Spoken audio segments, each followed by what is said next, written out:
Okay, so I think we're on day 254 of the Romford Horror Film Festival. We're here to talk about Mask of the Devil. If you could just introduce yourselves and your role in the film, please. Hello, I'm Richard Rowntree, co-writer, director, producer, caterer, ager of shoes. That's a new one. Yeah. I'm Matt Davies, I'm the producer, co-writer, and I was production manager on the day. I'm Lee Wignall, I'm producer, editor, visual effects, poster art, basically everything that was drawn, that was me. Great stuff. First of all, a comment rather than a question. A thank you for making this film, because as part of the selection team, I've watched probably 200 hours of films just for this festival, and this was one of the most fun films that I saw this year. So thank you, first of all, because it makes such a difference to our lives when you actually see something that you really enjoy. So thank you, that's first of all. Thank you very much. The intention was always that it was meant to be fun and a throwback to the 70s and 80s VHS movies, so I'm glad we achieved that. Great stuff. First question, how did you come up with this batshit film? So the idea was born during our first feature, where we realised how difficult it was to make a feature film, and we said, we should do something that's set on a film set, then we wouldn't have to tidy up and move things. Okay. So the original sort of germ was there. Obviously, as we got more experience, we realised that's a continuity nightmare, in fact.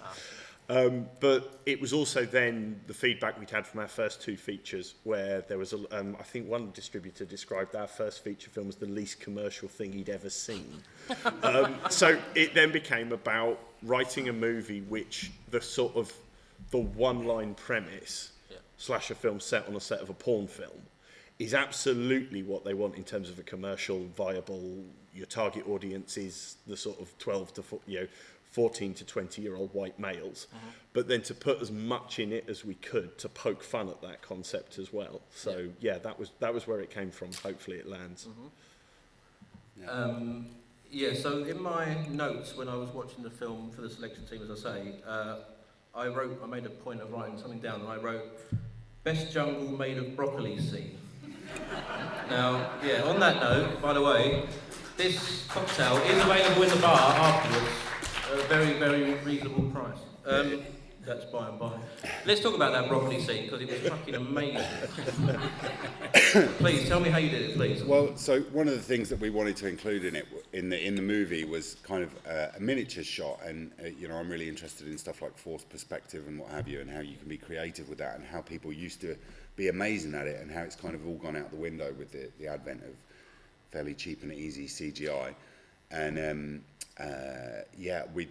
when we made our first short film, we'd made a broccoli forest as a test with a spaceship crashed in it and stuff. It was a science fiction, and it actually worked really well, but we never used the footage, so we couldn't repurpose the footage. But I chatted to Mel, who is Lee's wife, who's a production designer, who's amazing, who made everything in that is a set apart from the antique shop, by the way, and she made all of that. And we toyed around with the idea, and it was an 8-foot by 4-foot bit of polystyrene, basically, with 2 trolleys worth of broccoli, each floret cut up and had a toothpick in it and jabbed in, and then there was a river in it, and then there was some taller like model trees from like railway sets, and it was disposing of it, and was not easy. They look well, because it all had toothpicks in, and it'd been spray painted. But like when you go to the rubbish dump with like 12 bin bags of broccoli, they're like, this is weird. And yet when you go with the stunt mattress covered in blood and dispose of it, nobody even looks twice. Which is amazing. But we two trolley load. Probably 2.5 trolley loads. I was dispatched to the big Tesco in Slough one Saturday morning, bought all of their broccoli, and it was just at the end of people. You say that it was just at the end of people panic buying fuel. So we just got through that, and then I went and cleaned them out of broccoli. And you could see people looking, going, "Does that man know something we don't?" He's got shares in the broccoli farm. So let's talk about the cast quickly. So there's a lot of faces we know. How on earth did you come up with using all these people? how did you meet them all? You know, how did you get them in the film? A few of them we worked with before, and they're great. And it is difficult. Normally we hold like open auditions and get people in and meet them in person, and we weren't able to do that because it was kind of all during the pandemic. So there was a lot of kind of self-tapes sent in on video, and then we kind of, I don't know, Kem and Alex, you guys might remember this more than me. Like, we chatted and Hounded you for a role. he hounded me. So there you go, actors, just hound people for roles. Yeah, no, and everybody, not everybody got the roles that they had necessarily auditioned for, but they were all the ones that we felt they were right for, and I think it kind of turned out pretty well. I think they're all amazing. Yeah. They all deserve a big round of applause.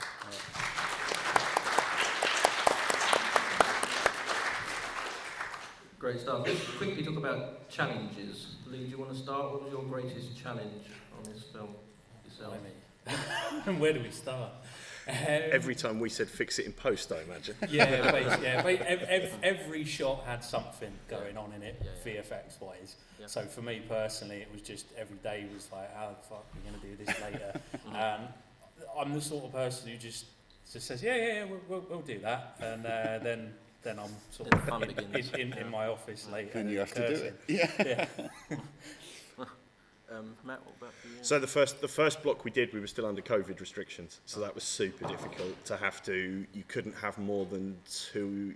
You had a maximum of 2 actors who were allowed to have their masks off at any one time. Flows on set, all the rest of it. I ended up being COVID officer, so I ended up helping people administer their first COVID tests in some places while they were sat in their car. Wow.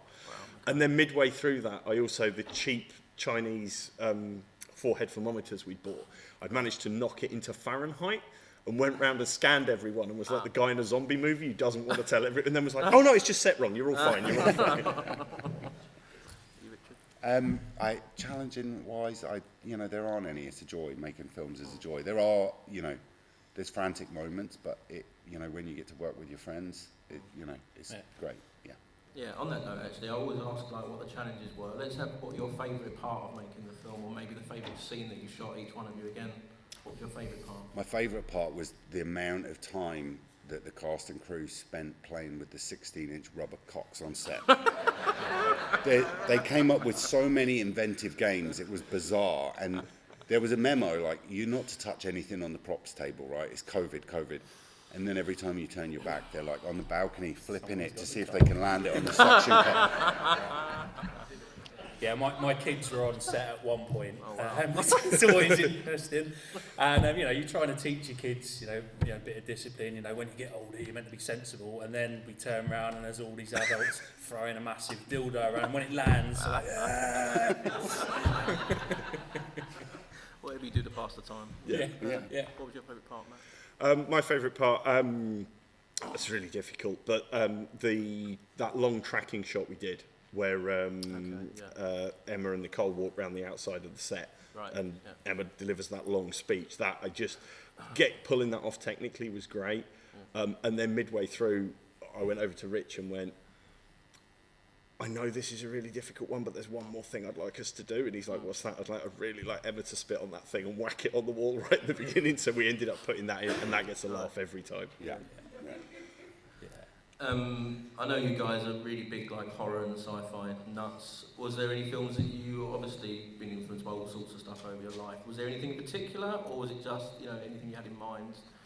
For this movie, there's hopefully if you're a big horror fan, there's lots of references. The antique shop at the beginning is Gremlins. The guy peeling his face off is Poltergeist. There's countless ones all the way through it. There's a line from Star Wars in there where Martin says, "Laugh it up, fuzzball." It's kind of all the movies that we watched as kids and kind of influenced us. And there's, I think it's 15 or 20 of them throughout the movie there. There's little bits and pieces that are drawn from all over. Even down to the effects, Ghostbusters is one of my favourite films, and I wanted it to look like that. So even down to that level, we picked on these certain films from that era. Yeah, it's a Frankenstein of 70s and 80s movies. Yeah. Might have time for one question. Yeah, Jeff Elson. I thought the film was great. I thought it was really, really good. Thank you. very well put together, and what, most of it was very, very entertaining. What I particularly liked were the special effects in the film. I thought they were really good. I thought the opening credit scene was really, really excellent. Well done, Lee. What I also particularly liked was when Alex, as the killer, how he did like the fluidity of his movements, the colour show, etc. So perhaps you could just tell us a bit about special effects, because I do think they were absolutely excellent, and I think they stand out very different to a lot of the other films that I've seen recently. But most of all, the film was pure entertainment, so I loved it. Thank you. Thank you. Yeah, so I mean, effects. I've been working in a sort of TV for 20 years, doing all broadcast stuff. So you've probably seen a lot of my stuff on BBC and MTV and stuff like that. So I've got a lot of experience of mucking around with all that different stuff. So this is the first proper time I've sort of got to do a full-on effects in a film. And so yeah, how I sort of went about doing the whole thing with the Otto moving around and all the shaky stuff. It involves a lot of cutting him out and a lot of overlaying him and just a lot of sort of double exposure stuff, but post double exposure. There's a lot of sort of boring. It's boring watching me make this stuff. So I'm glad it sort of comes across nicely later on. But I spent months in the because I edited it as well. So I've watched this film so many times. It's it is a labour of love doing all that stuff. So Because there's the lovely, like the heat shimmer as well when Alex is moving, when you can't see him and stuff like that. Again, kind of throwbacks to Predator and things like that. Yeah. So one T-shirt for Jeff. Afterwards. One T-shirt. One for last Jeff. question here. Just at the front. Thank you. Congratulations and thank you for this very fun movie. Thank you. I'm very intrigued by your choice of deaths, and I would like to know how you came up with the individual concepts and how did you manage not to make them all porn-related? Well, we kind of wanted everybody to suffer some sort of penetration, except for the virgin who gets hit by the car, right?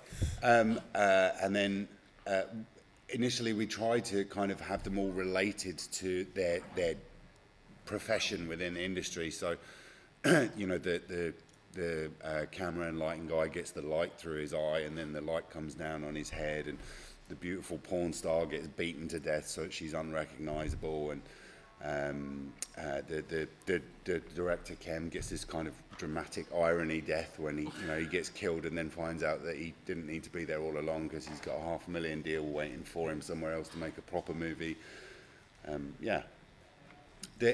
One of the things that I've always been told is, like if you're making a horror movie, try and do one or two things that nobody's ever seen before. And I've never seen anybody impaled through the head with a dildo. No, I don't think any of us have. No. I think we're going to have to wrap it there. But thank you so much, guys, for coming. That is the best shirt of the festival, by the way. This shining one that Matt's wearing. Have a round of applause for everyone, please. Thank you. Thank you, guys. Thank you.